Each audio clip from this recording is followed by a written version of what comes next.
سلام كبرات تختاتلتي يوتيوب شانل سينما سمرن لومون كم وترو زي تفرالي سبورتاو حبريتاتات حيزنا لكم قريبنا لنا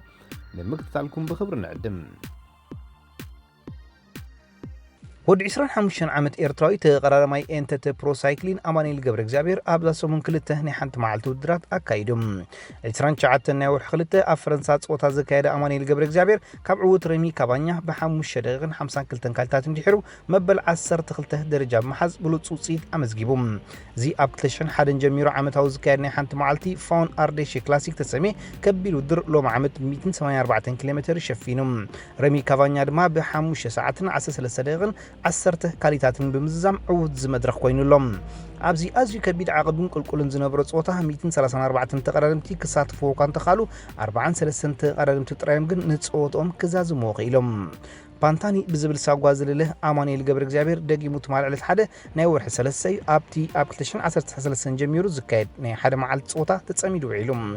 እዚ ብሮያል በርናልድ ድሮም ክላሲክ ተሰሚዩ ውድድር ሎማ ዓመት 230 ኪሎሜትር ክሽፍን ከሎ ኣባል ኢኤፍ ፕሮ ሳይክሊንግ ዝኾነ ሳይሞን ክላርኪዩ ተዓዊትሎም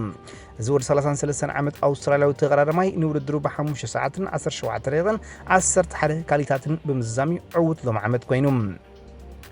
ኣብ ቅጽበታዊ ውድድር ተሳዕሩ ዋረን ቫርጊልን ቪንቸንዞ ኒባልን ድማ ካልኣይን ሳልሳይን ብምዃን ውድድሮም ብሰላም ዛዚሞም ካብ ዕውት 9 ደቂቃን 44 ካሊትን ዝድሓረ ኣማኑኤል ገብረ እግዚአብሔር መበል 53 ደረጃ ብምሓዝ ውድድሩ ዛዚሞም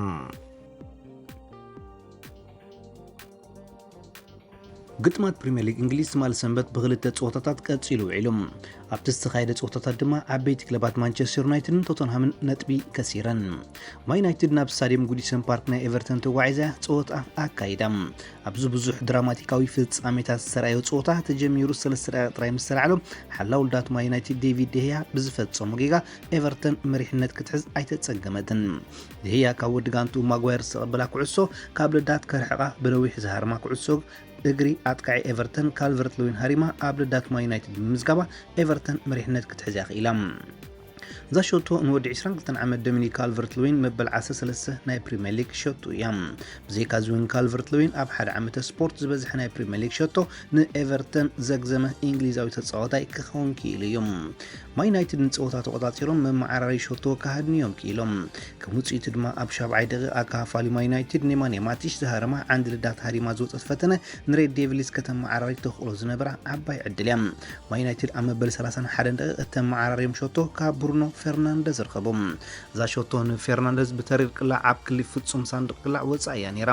ጾታ ድማ ንዕረፍቲ ሓደ ብሓደ ይምሪሖም ድሕሪ ዕረፍቲ ኣብ መበል 58 ደቂቃ ኣካፋሊ ኤቨርተን ጋይልፍ ሲከርሰን ዓንዲ ልዳት ዝሃርማ ፈተነ ንማን ዩናይትድ ሓደጋ ከተውድቖም ትኽእል እያ ነይራ ማን ዩናይትድ ብመንገዲ ብሩኖ ፈርናንደዝ ተቐይሩ ዝኣተወ ኦልዲዮን ኢጋሎን ዝገበርዎን ማንታ ፈተነታት ሓላው ልዳት ኤቨርተን ጆርዳን ፒክፎርድ ብብሉጽ ገለት ክዓክተን ይኽኢሉ ጾታ ኣብ ምዛሙ ተጻወት ኤቨርተን ብብዝሒ ናብ ልዳት ማን ዩናይትድ ክጽግዕዮም ተራዮም ከም ውጽኢቱ ድማ ካልቨርት ሉዊን ዝረኸበ ዕድል ንልዳት ኣብ ዝሃረመሉ እግሪ ተኸላኻሊ ማን ዩናይትድ ሃሪ ማጓየር ሃሪማ ሾቶ ምዝገባ ተጻወቲ ኤቨርተን ሓጎሶም ክገልጽዮም ተራዮም እንተኾነ ካብ ጾታ ውጻኢ ዝነበረ ሲግርሰን እታ ኩዕሶ ኣብ እግሪ ማጓየር ሃሪማ ኣንፈታ ድሕሪ ምቕያራ ብዝገበሮ ምንቅስቓስ ካብ ጾታ ውጻኢ ምባል ማእከላይ ዳኛ ብባር ብዝመጹ ትእዛዝ ነዛ ሽቶ ብኣካታዒ መንገዲ ክሰርዛ ይኽኢሉ ጾታ ድማ ማዕረ ሓደ ብሓደ ተዛዚሞም ክልተ ነጥቢ ዝኸሰረት ማን ዩናይትድ ምስታ ቅድሚኣ ተሰሪዓ ዘላ ቸልሲ ከጸጋዓ ዝኽእል ዕድሉን ኣምሊጥዋዮም ብጆዜ ሞሪኖ ትዕለም ቶተንሃም ኣብ ሜዳን ወልብስ ዓዲማ ያገጢማ ኣብ ዳሕር ወዝ ዘካየደቶም ክልተ ጸወታታት ስዕረት ዘመዝገበ ቶተንሃም ትማል ሰንበቱን ቀዳውያ ኣይነበረትን ቶተንሃም ካብ መንእሰይ ተጻዋታይ ስቴቨን ቨርግዋይን ኣብ መበል 13 ደቂቃ ብዝረኸበታ ሾቶ መሪሕነት ክትሕዝ ይኽኢላ እንተኾነ ግን ወልብስ ኣብ መበል 27 ደቂቃ ካብ ማት ድሁርቲ ብዝረኸበታ ሾቶ ክትመዓራር ይኽኢላ ተኸላኻሊ ቶተንሃም ኣይቦርያዊ ሰርጄ ኣውሬር ኣብ ዕረፍቲ ኣብ መካሉ ካብ ወዲ ጋንቱ ደላዓልን ዝተቐበላ ኩዕሶ ብልጽ ሾቶ ብምዝጋቡ ክለቡ ቶተንሃም ተባሓደ መሪሓ ንዕረፍቲ ክትወጽእ ኣኽኣላም ድሕሪ ዕረፍቲ ኣብ ዝነበረ ጾታ ወልብስ ንጾታ ክቆጻጸሩ እዮም ተራዮም ከም ውጽኢቱ ድማ ኣብ ብሉጽ ብቕዓት ዘሎ ዲያጎ ጆታ ኣብ መበል 57 ደቂቃ ንክለቡ እተመዓራሪ ሾቶ ክመዝግብ እንከሎ ኣብ መበል 73 ደቂቃ ዝሃንደሳ ኩዕሶ ድማ ሜክሲካዊ ራውል ጂሜኔዝ ንተኸላኻሊ ቶተንሃም ጃፌት ታንጋንጋ ኣታሊሉ ብልጽ ሾቶ ብምዝጋቡ ንወልብስ መሪሕነት ኣትሓዛም ጾታ ድማ ብዓወት ወልብስ 3-2 ተዛዚሞም ወልብስ ንቶተንሃም ብምግምጣል ነጥባ ናብ 42 ከባቢላ ምስ ማን ዩናይትድ ተመዓራርያ ኣብ ቻርቻይ ትርታ ክትቅመጥ ይኽኢላ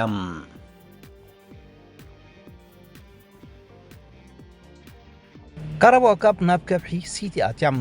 ማንቸስተር ሲቲ ንወናም ጋንታ ኣስቶን ቪላ ኣብ ስታዲየም ዌምብሊ 2-1 ተዓቲዓ ንሳልሳይ ተኸታታሊ ወቅቲ ስፖርት ተዓዋቲት ዋንጫ ካራባኦ ካፕ ኮይና ኣስቶን ቪላ ድሕሪ 2015 ማልያ ንመጀመርያ ግዜ ናብ ናይ ዌምብሊ ናይ ፍጻሜ ግጥም ተመሊሳ ካብ ምብዋና ሳማታ ዝረኸበታ እንኮሾቶ ግን ንሲቲ በዲሃ ናይ 5 ዓመት ምልሶታ ናብ ዌምብሊ ብዋንጫ ክድብስ ኣኽእሎ ኣይረኸበትን እዛ ናይ ፔፕ ጓርዲዮላ ጋንታ ትማሊ ኣብ ውሽጢ ቀዳሞት 30 ደቂቕ ካብ ሰርጂዮ ኣጉሮን ሮድሪን ብዝረኸበተን ሸቶታት ነዛ ኣብ እንግሊዝ ካብ ዝቐረባ ዓበይቲ ዘቤታዊ ዋንጫ ዝኾና ናይ ቅድም ካርሊን ካፕ ናይ ሕጂ ካራባኦ ካፕ ከተልዕልን ክትውንን ዝበቕዐት ሊቨርፑል ካብ 1981 ክሳብ 1984 ኣከታቲላ 4 ግዜ ነዛ ዋንጫ ካብ ትዕወተላ እንድሓር ሲቲ ነዚ ውድድር ብመስርዕን 3 ዓመታት ኣከታቲላ ብዓወታ ክትዕብልሎ ዝበቕዐት ናይ መጀመርያ ጋንታ ኮይናላ ፔፕ ጓርዲዮላ ኣብ ዘመነ ስልጣን ስርሑ ናይ ዛጋንታ ሻርሸይቲ ኣገዳሲት ዋንጫ ድሕሪ ምስፍሳፉ ንዘቤታዊ ዓብላልነት ማንቸስተር ሲቲ እትዳረግ ጋንታ ከም ዘይትህሉ ትንቢቱ ገሊጹሎም ኣብ መኽፈቲ ዓመት ስፖርት ፕሪሚየር ሊግ ንእትዳሎ ጽዋዕ ኮሚኒቲ ሺልድ ኣብ ግምት ብምእታው ሲቲ ኣብ እንግሊዝ ካብ ዝተቐረበ ዳሕሮት 9 ዋንጫ ነተን 8 በዓላ ተዓዊታት ለናላ ሓንቲ ዘምለጠታ እታ ኣብ 2010 18 ቸልሲ ዝወሰደታ ዋንጫ ኤፍኤ ካፕ ጥራያም ጅግና ተጻዋታይ ሲቲ ሰርጂዮ አጉሮ ኣብ ብርኩ ብዝገጠሙ ጉዳቲ ኣብ መበል 74 ደቂቃ ጾታ ሓንከስ እናበለዩ ብጋብሪኤል ጂሰስ ተቀይሩ ካብ ሜዳ ዝወጸም እንተኾነ ደሓኒ ክብል እንደገፍቱ ካብ ሻቅሎት ክወጹ ኣረጋጊጽሎም ኣሎም ወዲ 31 ዓመት ኣርጀንቲናዊ አጉሮ ኣብ ጾታታት ካራባኦ ካፕ ንማንቸስተር ሲቲ 11 ሸቶታት ብሽሙ ከጽሕፈላ ዝኻለን ኣብ ናይ ትማሊ ጾታ ወሳኒ ግደ ተጻዋተን ተጻዋታያዩ ንዓወት ክለቡ ሲቲ ኣብ ልዕሊ ኣስቶን ቪላ ተኸቲሉ እቲ ኣብዛ ጾታ ሜዳ ዘይወረደ ቤንጃሚን መንዲ ጽምብል ዋንጫ ይገብሩ ኣብ ዝነበረሉ ሓደ ቀልቢ ሰሓበ መስሓቅ ነገር ይሰሪሑ መንዲ ንሓንቲ ናይ ፕሬስ ፎቶግራፈር ጓልንሰይቲ ካሜራ ብምስራቅ ክስእል ይተራዩ ካብታ ወናኒታ ዝኾነት በዓልቲ ሞያ እናሃደመ ድማ ንኻልኢታት ተላጊጽላ ሪያል ማድሪድ ኣብ ክላሲኮ ዓወት ተበሲራ ሪያል ማድሪድ ኣብ ልዕሊ ሓያል መቀናቐንታ ክለብ ባርሴሎና 2-0 ብምዕዋት በቲ ሓደ ናብ ቦታ መሪሕነት ላሊጋ ክትምለስ እንከላ በቲ ካልእ ሸነኽ ድማ ኣብ ግጥም ኤል ክላሲኮ ብዘይ ዓወት ክትሳለዮን ዝጸንሐት ነዊሕ ትጽቢት ማዕልቦ ጌራትሎም ኣብ መንጎ ዘን ክልተ ናይ ቀረባ መወዳደርቲ ዝኾና ጋንታታት ኣብ ዝተኻየደ ዝሓለፈ 7 ግጥማት ናይ ሙሉእ ውድድራት ባርሴሎና ስዕረት ኣይቀመሰትን ነይራ ካብ 2016 እንድሓርካ ኣብ ላሊጋ ብሪያል ማድሪድ ክትሰዓር ኣይጸንሐትን እንተኾነ ሕጂ ሎስ ብላንኮስ ነዚ ኣጋጣሚ እዚ ብምብርባር ንናይ ዝሓለፈ ቀረባ እዋን ትሑት ብቕዓታ መኸተምታ ትገብረሉላ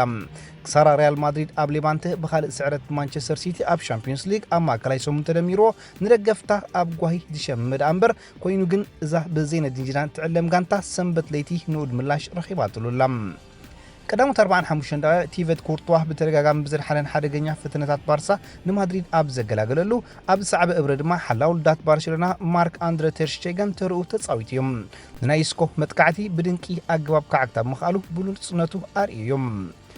ማድሪድ ሓይል ዕድላት ኣብ ዝፈጠረትሉ እግሪ ቪኒሲየስ ጁኒየርስ ኣብ መበል 71 ደቂቃ መሪሕነት ዝሓዛ ኮይኑ ተቐይሩ ዝኣተወ ማሪያኖ ዲያዝ ድማ ኣብ ተወሳኺ ግዜ ን3 ነጥቢ ማድሪድ ዝወሓሰ ጸዋታ እዩ ወዲ 19 ዓመት ብራዚላዊ መንእሰይ ተጻዋታይ ቪኒሲየስ ኣብ ዘመን እዚ ኣብ ሓደ ዳዊ ጸወታ ላሊጋ እዘን ጋንታታት እቲ ዝነኣሰ ኣመዝጋቢ ሸቶ ኮይኑ ምህላው ነቲ ኣብ 2007 ብሊዮኔል ሜሲ ዝሓዞ ክብረ ወሰን ክሓልፎ በቂዑሎም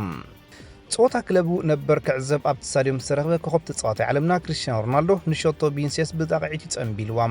ቪኒሲየስ ልክዕ ከምቲ ናይ ፖርቱጋላዊ ቅዲ ኻዩ ሓጎሱ ዝገለጸ ሮናልዶ ኣብ ክረምቲ 2018 ብ92.2 ሚልዮን ፓውንድ ነዛ ክለብ ገዲፉ ናብ ጁቬንቱስ ካብ ዝሰጋገር እንድሓር ናብ ማድሪድ ተመሊሱ ዝረአ ዘሎ ንመጀመርያ ግዜ እዩ ደገፍትን ዓይኒ ካሜራን ቲቪን ሽዑ እዮም ኣንፈቶም ናብቲ ኮፍ ዝበሎ መንበር ብምትኳር ዘቕረብሎም ሓጎስ ዝመልኦ ጽምሉ እምበር ነታ ክለብ ጌና ካብ ልቡ ከም ዘይርሓቐ ዘርኢ እዩ ዚዳን ድሕርቲ ብሲቲ ዝተሳዕሮ ኣብ ዝተላልፋት ተጻዋቲ ክልተ ምቅያር ገይሩ ኣብ መስመር ምክፍፋል ሉካ ሞድሪች ንቶኒ ክሮስ መንገዲ ካሓድገሉ እንከሎ ኣብ ጸጋማይ ክንፊ ማርሴሎ ንፌርላን ተኪዩ ቀሪቡ ስልጣን ባርሴሎና ኩከሴቴኑን ካብኡ ብዘይፍለ ካብታ ምስ ናፖሊ ማዕረግ ዝተፈላለዩ ጋንቱ ብተመሳሳሊ ናይ ክልተ ተጻዋቲ ለውጢ ኣርእዮም ጆርዲ አልባ ካብ መጉዳእቲ ብምምላሱ ጁኒየር ፊርፖ ናብ መንበር ተቐየርቲ ኣቕኒዑ ኣርቱሮ ድማ ንኢቫን ራኪቲች ተኪዩ ምስ ቀዳሞት ተሰሊፎም ዝበዝሕ ጾታ ቀዳማይ ብረ ከም ትልሙድ ብዓብላልነት ባርሴሎና ዝገለጽ ነይሮም ተጻዋቲ ባርሳ ንሸቶ ማድሪድ ብዙሕ ስጋት ግዲ ዘይነበሮም ኮይኑ ጾታኦም ቀልጣፈ ዝጎደሎ ነበረ በአንጻሩ ጾታ ኣተሃናንጻ ኩዕሶ ማድሪድ ቁልጡፍን ሩጡብን ይመስል ነይሮም ሓደ ካብቲ ትማሊ ናብ ዓወት ዘብቃዓ ነጥቢ ንሱ ምንባሩን ይትንተን ሊዮኔል ሜሲ ብዛት ማሊ ተሰለፋ ጾታ ኣብ 43 ጾታታት ኤል ክላሲኮ ተሰለፈ ናይ መጀመርያ ተጻዋታይ ባርሴሎና ብምዃን ንወዲ ጋንቱ ነበር ዛቪ ሄርናንደዝ ኣርኪቡ ሓሊፉ እምነ ምዕራፍ ኣንቢሩ ይርከብ በዝናይ ሰንበት ዓወት ሓጊዛ ንባርሴሎና ብሓደ ነጥቢ በሊጻ ብ56 ነጥቢ ቀዳሚት ኮይና ናብ መሪሕነት ተመሊሳ እትርከብ ሪያል ማድሪድ ሎም ዘበን ድሕሪ 2016-17 ንፈለማ ያ ዘውዲ ላሊጋ ስጳኛ ክደፍእ ትጽበዘላ فرنساوي أسلطان ذا كلب زيدان بتي عمك لخالد متقعتن زرعنا يسرح عوتنا يقبعنا يوم حلال خزمولو سومنينا أحلفنا نزي نقرات كنكيروغن عدل نيرنايم نهلد ما بعوت تواتينا كبل دحرت صوته قليتهم زيدان اسعبو زعوت زي أنصار كان دي مورادرتهم بمخانو زحق السنقات خونه نزخونه نقر زغير كم زي كونه بمجنزاب زقو عزوه نويح من قدس لزلوم كقصلوه كم زلوم يو حجي سلسة قدس نبي رخيبنا لنا جن بحجي أشجرتي صوتات كهلونا يوم داغمايكا كنوك أصلمينا كبل أرديوم ናይ ባርሳ መዘኑ ኮከሰቴን በወገኑ ኣብ ካልኣይ ብረ በኸመይ ኩዕሶ በቀሊሉ ከነጥፍ ጀሚርና ክርዳእኒ ካለን ማድሪድ ከም ዘተንፍሱ ይናገርና ናይ ቀዳማይ ብረ በቃትና ኣብ ዝቀጸለ እብረ ዘይምድጋምና ሕንከት እዩ ክብል እንከሎ ተኻልኻልታ ጋንታ ጀራር ፒኬ ድማ ኣብ ስታዲየም ሳንቲያጎ በርናቡ ኣብ ተጻወተሉ ብምሉእ ዓመታት ትማሊ ትዝኸፍአ ጾታ ማድሪድ ዝረኣየሉ ምንባሩ ክዛረብ ተሰሚዑም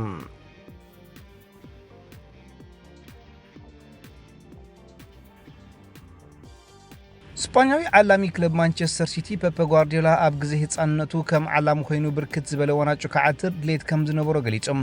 እዚ ትማሊኒ ኣስቶን ቪላ ኣብ ካራባኦ ካፕ ምርታዕ ኣብ ታሪኹ ከም ዓላም ኮይኑ መበል 30 ዋንጫ ከልዕል ዝበቕዕ ስፓኛዊ ዓላሚ ትማሊ ዕውት ኮይኑ ክወፅእ ዝብል ሕልሚ ነይርዎ ድዩ ኣብ ዝተሓተተሉ ነዚ መልሲ ሂቡ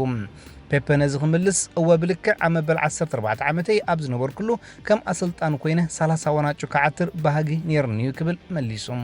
ፔፕ ጓርዲዮላ ምስ ባርሳ ኣብ ዝነበሩ ኩሉ 14 ወናጩ ከልዕል እንከሎ ምስ ክለብ ማን ሲቲ 8 ምስ ጀርመናዊት ክለብ ባየር ሙኒክ ድማ 7 ከምኡ ንባርሳ ቢ ሒዙ ሓንቲ ጽዋ ብምዕታር ኣብ ናይ ምስልጣን ዘመኑ 30 ወናጩ ከልዕል በቂዕሎም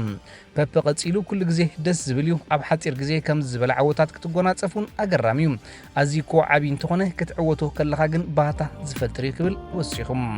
እዚ ሙክርን ኣብ ኩዕሶ ብዘድሃብን ኣብ ቲካ ሰረት ዝገበረን ቁልጡፍ ምቅባል ዘዘውትር ዓላሚ ኣብ ንኡስ ዕድሚኡ ብርክት ዝበለ ወናጩ ከልዕል ብምኻሉ ኣብዚ ግዜ ሓደ ካብቶም ዝበለጹ ዓለምቲ ዓለምና ምዃኑ ይፍለጥ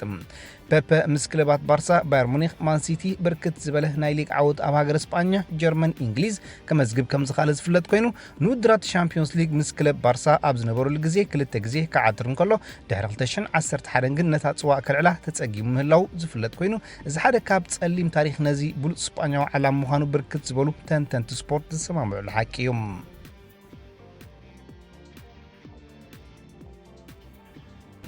ሻምፒዮን መኸተ ጉስጢ ከቢድ ሚዛን ዝኾነ እንግሊዛዊ አንቶን ጆሹዋ አንጻር ቡልጋራዊ ኩብራት ፕሌብ ኣብ 20 ግንቦት ናይ IBF ማንዳተሪ ቻሌንጀር ግጥም ከካይዱ ምዃኖም ተፈሊጦም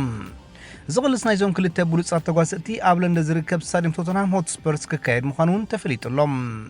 ድሮቲ ኮንትራት ተፈሪሚዩ ክብል ሙኩርን ሻምፒዮን ኤሮጳ ነበር ኩብራት ፕሌብ ኣብ ናይ ፌስቡክ ገጽ ዝርከብ ሕሳቡ ክሕብር እንከሎ ቀጺሉ ድማ ማዕረኽ እንደይ ሓያል ምዃነይ ንዓለም ዘርእየሉ እዋን ብምባል ነቲ ምስ አንቶን ጆሹዋ ዘካይዶ ሻምፒዮን ከቢድ ሚዛን ህንጡይነት ከም ዘለዎ ዝእንፍት መግለጺ ይብሎም